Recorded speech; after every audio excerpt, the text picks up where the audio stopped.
देखील यावेळी मातोश्रीवर उपस्थित होते. या दोन्ही कार्यक्रमांची आम्ही सर्व राजकीय पक्षांना आमंत्रणं दिलेली होती. त्यानुसार सर्वात पहिल्यांदा आम्हाला जो प्रतिसाद मिळाला तो काँग्रेस पक्षाकडून मिळाला आणि त्याच्यानंतरचा जो दुसरा प्रतिसाद मिळाला तो उद्धव ठाकरे यांच्याकडून मिळाला आणि त्यांनी मान्य केलं की ते आमच्याबरोबर आहेत. काँग्रेसने सुद्धा मान्य केलं की ते आमच्याबरोबर आहेत या आंदोलनामध्ये.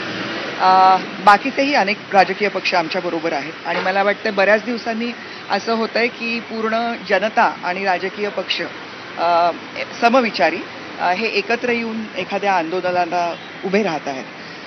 तर त्याचीच रूपरेषा उद्याच्या कार्यक्रमाची काय असेल याच्या संदर्भात चर्चा करण्यासाठीची आजची मीटिंग होती. काँग्रेस, शिवसेना, उद्धव बाळासाहेब ठाकरे, माकप, भाकप या पक्षांनी आम्हाला पहिल्यांदा पाठिंबा दिला. इतरही सगळे जे महाराष्ट्रातले राजकीय पक्ष आहेत, अगदी महायुतीतले जे सत्तेत असलेले पक्ष आहेत, यांना सुद्धा आम्ही उद्याच्या कार्यक्रमामध्ये उपस्थितीचं आमंत्रण दिलेलं आहे.